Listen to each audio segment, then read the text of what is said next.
Hello, and welcome to the Student Experience podcast, where we'll be chatting to members of the University of Suffolk community, giving them the opportunity to share their experience with us. I'm Sam, and I'm a member of the Student Experience and Engagement team, and in today's episode, we're joined by Steve Emmerson, who is the Citizens Involvement Coordinator. We discussed his role at the university, the important work he does as the Citizens Involvement Coordinator, as well as his passion for social justice in society. So, Steve, would you like to introduce yourself and your role at the university? Yeah, hi, my name is Steve Emmerson. I'm the Citizens Involvement Coordinator for Social Work Voices, working with the social work lecturers in the School of Social Sciences and Humanities. Lovely. So, could you tell us a bit more about what it means to be the Citizens Involvement Coordinator? Well, there's a group of people with lived experience of receiving social work. Now, they can be people just like you, just like me. I have a disability. I've received services from social workers in the past. I've also commissioned them, so that was quite odd. But they may have a physical disability, they may have a mental health issue, they may just be disadvantaged in so many ways, financially or within a family or lack of opportunity. So the group, consisting of, roughly 25, 26 people, they've all got this lived experience of having a social worker engaged with them. And from that, they can bring so much learning to the student social workers. What worked, what didn't, what was good, what was perhaps not so good. So very diverse bunch of people, but they're a great group to work with.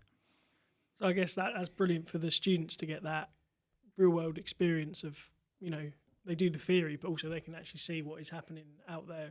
Exactly, because they have so much theory, particularly in the first year. And we might go in, we might talk to them about our life experience, just individually. We might do some role play, which I love doing. A dysfunctional family or a normal family. You can take it, sort of either way. And we can create the noise, we can create the atmosphere and the way that we engaged with that social worker, and it's not like a professional meeting always, proving that the person who comes through your door has to really think about how they communicate, how they engage, even how they dress. To actually gain the trust of that person who is living quite a challenging and quite possibly disadvantaged life. And that is what I'm really, really passionate about, social justice. I strongly believe that all people have a right to equality. Equality of opportunity, equality of options. So that does resonate quite strongly with me. So how long have you sort of been in this role and involved? Not very long as Citizens Involvement Coordinator. I only started at the university in April.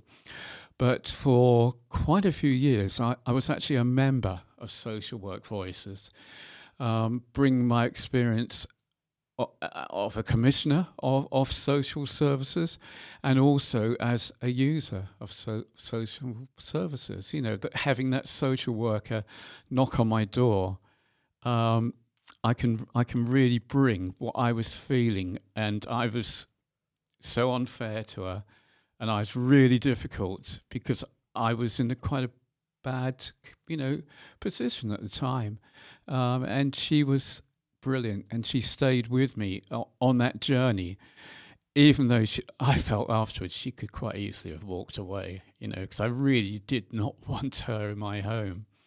My mind state was, I don't need anybody, I can manage, I'm sorting this. I wasn't. I really, really wasn't, so she was absolutely brilliant. Yeah, made a huge difference to my life. And I try to bring that to those young social work students, well, they're not necessarily all, they don't have to be young, and to actually show them how to engage with somebody. What is it like to sit and talk about their needs when you don't know that person? You're trying to, like I said earlier, win that trust, get them to open up, get them to possibly accept some degree of change, put options to them, and to make them feel a little bit empowered and that you're there for them. So, we sometimes our role play is very sort of acute. You know, sometimes it's very gentle. Depends what year we're presenting to, but years 2 and 3 they do get experience anyway of working as student social workers. But I think we really do work well with those year 1 students, and it can be a shock to some. You know, when they say, "Hello, how are you?" And, you know, we can say, "I'm not good. Who are you? Go away." And that's, what do I say now? Yeah. So we bring that to the role, and the lecturers are so enthusiastic about our participation. I mean, obviously, I get on really well with them. They're a great bunch, a really friendly bunch, and we work together. We add value to the learning, value to their experience, and we work on the curriculum. We work on modules. How does our experience fit into this module? Can we do this? Can we do that? And always, it's a yes. We can. We'll do it. That's amazing. I mean, you're clearly really passionate about what you do, and it's all seems very close to home. So you're also an active disability campaigner. Could you tell us a bit more about that? I've been disabled, well, I suppose officially from the age of 6. I never saw myself as a disabled person. Going through college, university, going into work, having fun, doing the normal things, and it was only as I got older that it sunk in that actually eyesight isn't great, mobility isn't great, lots of engagement with health, and it was almost like a sudden wake up. I'm disabled, but I'm abled. Where's and I don't like that dis bit. I think it's just abled people, and when I worked at Suffolk County Council, I led the disability network there. We obtained the Disability Confident Level 3, which is absolutely great. It depends on the organisation to follow that through, but at least I had a voice. And I had a voice in the disability leave policy as well. And it's something I'm absolutely passionate about, because I think disabled people so often don't get a fair chance. There are so many policies in organisations that we treat everybody equally, and they're just words on paper. In reality, a lot of disabled people know that it is not true. There's an unconscious bias there, that this person is disabled, so they're going to have more time off sick. They can't do this, they can't do that. It's not true. Disabled people have fewer days off sick than abled people. And you've got to look at the ability. People focus on what people can't do rather than what they can do. And I'm absolutely passionate about bringing everybody, regardless of their disability, into the workplace, into every situation that you can imagine, entertainment, living, shopping, all sorts of engagement. Why should they be disadvantaged and, looked down upon? It still happens, and we know it does. And we really have to fight hard for that change. So I'm a sort of quite passive member of the Disability Network at the University of Suffolk at the moment, but as I gain more sort of experience, with that particular group who are absolutely brilliant and it's brilliantly led, then hopefully I'll play a bigger part. I guess with disabilities as well, you get a lot of invisible disabilities. So I guess that's a challenge for some. Invisible disabilities, I think, is an absolutely massive issue because not everybody has got a visible disability. I've suffered from severe mental ill health. You can't see it. So you do get the what's wrong with you. I even get it, we park up in a disabled space because I have a disabled badge, because I can't walk too far. But I can walk with a walking stick to get into that supermarket, and you get the looks. The stares, like, what's wrong with you? There's nothing wrong with you. And people can be quite aggressive about it, quite nasty about it. And actually, it really hurts walking, and I can't feel my feet, but you can't see that. I've had no feeling in my feet for 5 years, but it's not obvious. You can't look at my shoes. They don't shout it out. And I get quite annoyed by the wheelchair symbol as well. I know you need a symbol, but it excludes so many people. I think it's 8% of people with a disability use a wheelchair. What about the other 92%? So it's nice to see the rebranding on the toilets in the waterfront building. I don't know if that's all over the university, but that's a really positive thing. And I think that, invisible disabilities. How do we crack that? How do we make people aware that actually just because you can't see it or touch it, it's actually hard. It's really difficult to live with, and difficult to manage everyday situations. People have so many conditions which you can't easily see. It's just, I think we just need to turn the narrative on its head so that, it's not a case of, again, what you can't do, what's wrong with you. It's great. What's good about you? What brilliant. You just need a little bit of extra assistance. That's out the way. Then think of the ability that person brings. And I'm passionate about the added ability that people with disabilities have. Yeah, no, that's really, insightful, because there's a lot that people don't consider or think about, and, hopefully you're sort of shining a light on a lot of those topics. So, of course, you had, an extensive career before joining the university. Could you tell us a bit more about your journey to sort of applying for this role, and, what first attracted you to the university? Well, I've worked in all sorts of places because I think that's quite a good experience.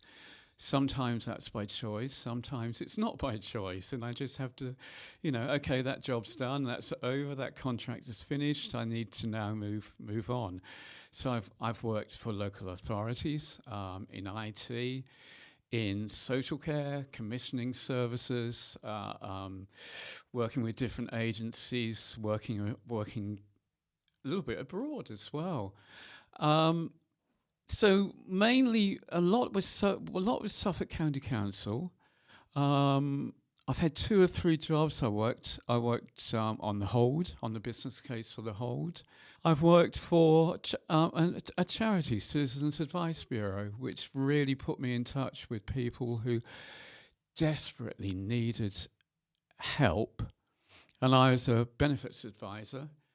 And I did everything but really advise them on benefits. Okay, I filled the pit form in, but really I was more passionate about their life and about everything else around them. Then I got back into Suffolk County Council, working with what's called the Social Work Teaching Partnership between Suffolk and Norfolk. And that came to an end because government funding was knocked on the head. They saw no value in social workers again. And then the opportunity at the university came up, and I thought, this is great. I know the university. I've worked with the university through Social Work Voices and through my previous posts. I know the members of Social Work Voices. I can engage with them. So it seemed like the absolute ideal opportunity. It was a tough interview, but so I consider myself really fortunate to have that post and be in such a great team. That's great. I mean, we can really hear how passionate you are about your role and what you do. So maybe could you tell us a bit about, how your role works day to day? I have to coordinate social work voice members, so I have to make sure that they can attend events or perhaps classroom activities or give presentations on certain dates that suit the curriculum, and that the lecturers would like social work voices to come in. I've just had to do one, trying to pick various people, asking them if they'd like to be involved in perhaps, I don't know, been on an interview panel, playing in that, doing that role play, presenting to a class of 30, being part of, the social work day activities. So I have to make sure people are available. I have to make sure, most importantly, that they're paid for their role. One isn't, but everybody else is. And I think that's important because it shows that we, as a university, value those lived experiences, and make sure that they do receive the correct payment on time, and that can be quite a challenge sometimes. Lots of admin around that, which is absolutely fine. I look after the finances because we only have a very limited budget to do this, not through anybody's fault, because I know the university and the school in particular value our inclusion so much. In a similar way to Health Voices, their work with the students is so important, as is ours. I have conversations with Health Voices. We discuss topics. What can we share? What can we learn from each other? And I think that's quite valuable. And I prepare documents. I look at strategy. I see what we've got in place. I look at the web, see if anybody else wants to join. Who are they? What skills have they got? So it's a part-time job, but it's very, very busy every day, and it feels more like a 5-day-a-week job. But and I just love working with a group of social work voice members on a topic. At the moment, we're helping Suffolk County Council with their revised social care model. We're giving our input to that, and that's valued, and we've made them change a little bit, as have other charities, what they were aiming to do, and most importantly, how they were aiming to do it. We've made them think again about that. So really important work with other agencies, other organisations as well. Do you have any? So it's mainly on campus what you do. Do you have any off-campus opportunities or outreach? We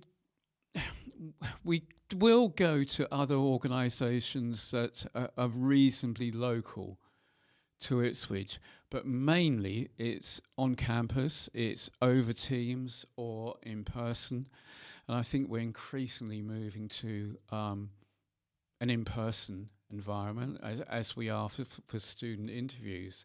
We sit on the panel that judges suitability of students for social work, and that has got its advantages and disadvantages. Face-to-face is highly valued by members, as they can read so much into body language and things like that. But we have many members from across the country. We've got members in Bath, in Bristol, not far from Manchester, in York, Norfolk, quite a few in London. So they have just grown, and they're brilliant. They really do. Some have been here, some haven't, but they can add so much valuable insight into what we're trying to do. And they're really nice, but every single one is a really nice person, really, really easy to talk to and get along with. So limited outreach, but that's not to say that we haven't produced output that has gone nationally. We've done podcasts which have been played at social work days. Social Work England have engaged with us. We've done a lot of work on things like co-production. We've produced documents on co-production, best practice around that. That's gone across the UK. We've produced information on how to communicate with participants. We don't call them service users, we call them participants. People who perhaps are non-verbal. How do you communicate? Because they can communicate. And they can communicate in so many ways. You just have to be sensitive to it. So we've produced lots of information, lots of videos and podcasts and things like that. And we want to do more. Now we have the equipment. There's so much that we can do with this. And we've got the new government in place, so we're always hopeful that the recognition for social work is going to be increased, and disadvantaged people are going to have a voice again, because I don't think they have. But I won't become political. I mean, it's a fair point. I mean, it sounds like you're super busy though. No day seems to look the same as the next. So, what would you say though is your favourite part of the job? I think it's a mixture. One is meeting new people that perhaps have said, "I'd really like to be a part of this. I live in Suffolk and I've had this experience and I've heard about it through the university website, and I'd like to be a part and like to offer my experiences of this." And that's great to have that telephone conversation, meet them in person, sit down with a coffee, get to know them. They get to know me. So that's really lovely, really nice experience.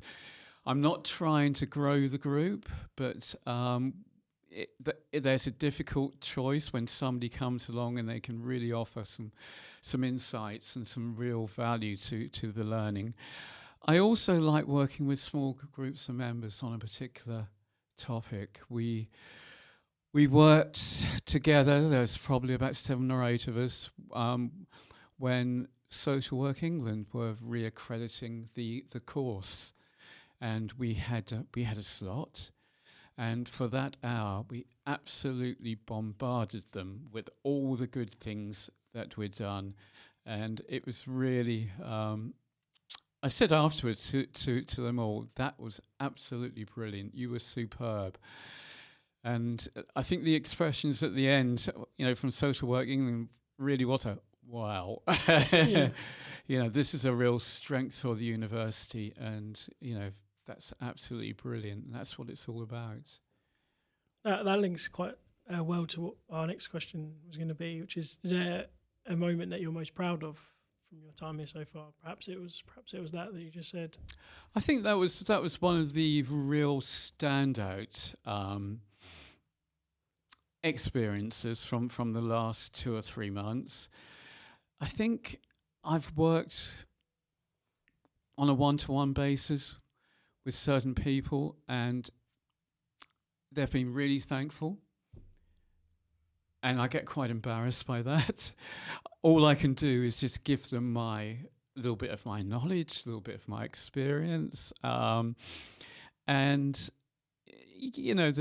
when they come back and they say, "Thanks, Steve, that made such a difference, and now I've been able to, sort of solve this problem or go to this person, given the words that you told me," and that's really nice. And because you've formed that really close relationship with somebody, you've helped them, you've made a difference to their family, and that's not really part of my role, but the social work members really are a family. And within a family, you help each other, you engage with each other, and you give. And I think I've had one or two experiences like that, which have been really great. Yeah, no, that sounds amazing. I mean, of course, you've done so much for the university, and you've got a really important role here. But have there been any sort of challenges that you've come across and overcome in your role? I have had to overcome a massive challenge in not being one of my predecessors. I am not that person.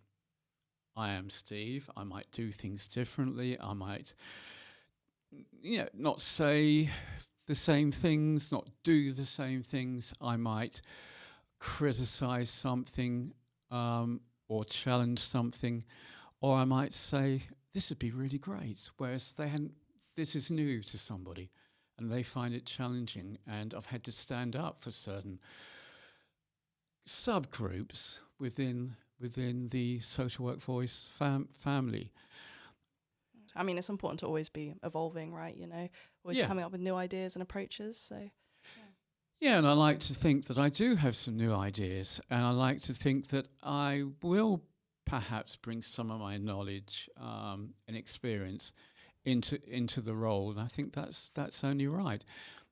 And I will stand up and be vocally supportive of the university and the course and the lecturers, because they are brilliant, they are good, and I wouldn't say it otherwise. And I don't like to hear that social work is all bad and negative, and you go by the headlines, and perhaps one or two people's experiences haven't quite been what they wanted, but it's all part of a journey, and you move on.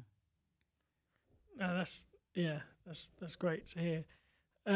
So something we like to ask colleagues on the podcast is, with clearing coming up and students starting in September and potentially considering applying for the university, what would you say to them to perhaps get them to submit that application? This is an absolutely great university. I went to university. I've been into different universities. This is by far the most enjoyable experience within a university that I've encountered. It's so friendly. It's so supportive. Any student coming here who's perhaps in two minds needs to come here, because you will find that you grow as a person and you enjoy it. And the lecturers are so supportive for you. They will not let you drift. They will not let you perhaps face challenges. They are there for you all the time. As a social work voices, we coach people as well. And that's not every university coaches people. You come through the front door and immediately you feel like it's home. You're part of that institution, and you feel very safe and supported. Nice people around you. Students are really, really nice, and the staff are excellent. And you can sort of message them whenever you want. Basically, you will get a reply, and I think that is so different to my experience in other universities, where lecturers were very aloof, very difficult to engage with. You couldn't basically engage with them. They controlled the whole process. They would speak to you when they wanted to. You were expected to wait. It's not like that here. It's more of an equal situation. You are so valued as students, as are the lecturers, as are the staff. Everybody is valued here. And that comes through really strongly into the teaching and the learning process.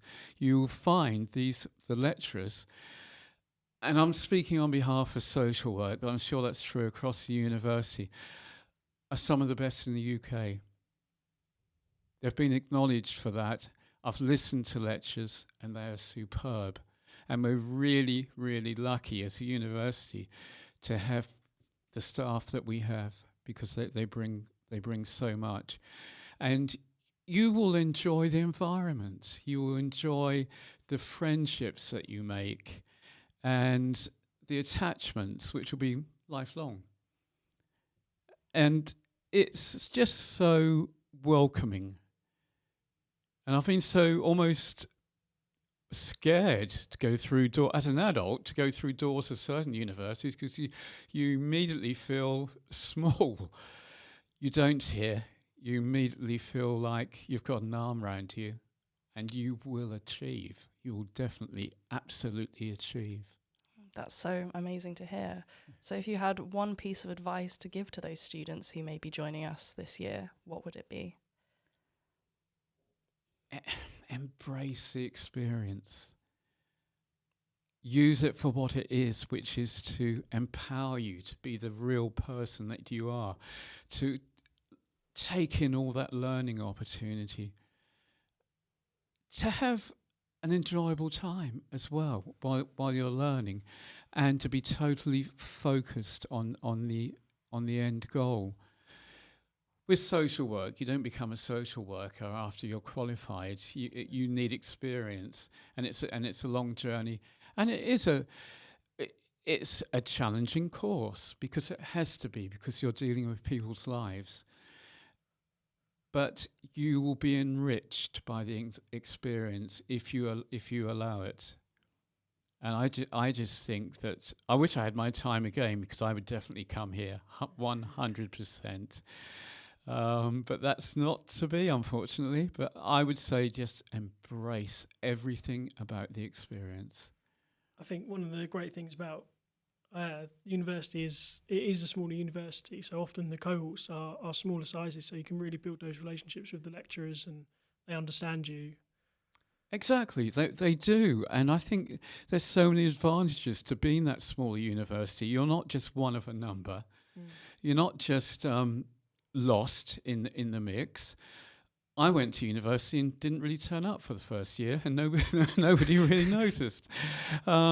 But at a small university, you're right, Sam. You will build that relationship. The lecturer, I hear discussions. They really know their students, and they're really there for them. And in a smaller class as well, you do build those relationships with other students, and there'll be that equally supportive mechanism there. So I think it's really, really nice coming to this university, this setting. It's absolutely brilliant, and you want to learn. I feel that when you go in there, you actually, embrace it straight away, and you want to suck that learning in. When I went to university, it was, oh my goodness, how do I get through 3 years of this? But here, it's people have a smile on their face, and that's so different to elsewhere. Yeah, no, that's really lovely to hear. So now that we're sort of coming towards the end of the episode, is there anything that you wanted to discuss and share with the listeners, or anything that you wanted to touch on today? I think that the voice of people who have experienced anything at all is so important. I think you can learn theory. You can read the book. You can look at the podcast. You can listen. You can take all that information in. But to actually live that experience, it's an eye opener. And I think it's so important for lots and lots of courses. I don't think it's just social work or health. I think it could be, people with lived experience could come into all realms, basically. They have a voice, and they're happy to use that voice. And very often, they get something back from sharing their experiences as well. It's perhaps they hadn't talked about it, and this is the first time that they were sharing what they felt. And it can be quite emotional. but it's about that, I went through this. This is how I felt inside. I didn't show it to anybody, but this is what was going on. And this is what it was really like in that particular environment. And no, it wasn't like the theory. It was all over the place. It was complex. It was messy, like life is. And it went 2 steps forward, 3 steps back, and left, right, and all over the place. So I think that is such a valuable asset that we have. And we're particularly good at it in the university. I don't know what it is. I think that because it's been embraced so much, and because the senior management team have really bought into it, we have a space. And I think everybody should be given that opportunity. I wish I'd asked questions of my grandparents. My grandfather went through the First World War and was wounded and experienced all sorts of things. But I never really talked to him about it. And I wish I had, because I've looked at so much material, and I think I can imagine what it was like, but I bet I can't. He could have told me, but he kept it to himself. And I just wish that, we'd spoken openly about what it was really like. So I think we have an asset, a massive asset that perhaps is underutilized, but everybody should have a voice and not be afraid to use it. Yeah, absolutely. That's great. Really interesting conversation. I've certainly learned a lot, and sure the listeners have as well. So we've come to our final question now, which is what we call our answer one, ask one section, where you're going to answer a question from previous guests and you're going to pose one to the next guest. So our previous guest, we're fortunate to have Helen Langton on, CEO of the university, and the question she posed for yourself is, you touched on some of these aspects previously, and her question is, how will you make an impact on our university? I want to make sure that every voice is heard within Social Work Voices. It is heard by the university. It is utilised and makes a difference and changes. The university is all about change. You can change the world. And I think people with lived experience can also change the world from their perspective. And if we can make one change, it's about giving those students an experience that they won't get elsewhere, that they won't get in a piece of literature. And it can be quite raw sometimes, because life can be raw, and it can also be absolutely loving and great and very, very mild. But I want to ensure that members of Social Work Voices enjoy what they do. They have equality of opportunity, because I'm passionate about that. That even people who rarely engage are given that opportunity, and that makes a difference to the curriculum. Perhaps it gets lecturers thinking, and it brings us into the classroom more, because I really want to do that. So I think that's my direction of travel, to make that impact, to make that difference. Yeah, no, that's really inspiring, and everything that you've sort of been talking about today has been super interesting to hear about, and I'm sure that the listeners, as Sam said, have definitely learned something today. Is there a question that you would like to ask our next guest? Oh, I do have a question, and it's a horrible question. That's what we like. Yeah.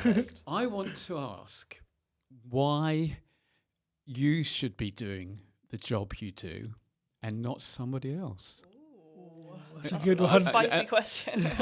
I'm so pleased I haven't been asked that. Well, it seems like you're perfectly, fit for the role. I mean, you said yourself you were chosen to do it. So. The chosen one. That's great. I think that might be one of the best questions we've had. That's a brilliant question. So, thanks so much for joining us again, Steve. It's been enjoyable. Thank you. So, till next time, goodbye from Emily. Goodbye. Goodbye from me. Goodbye. Thank you for listening to the Student Experience podcast. If you would like to be a future guest, email studentexperiencesteam@uos.ac.uk or follow the links to our podcast application form through our Brightspace page. You can also reach out to us through our Instagram page, UOS_student experience.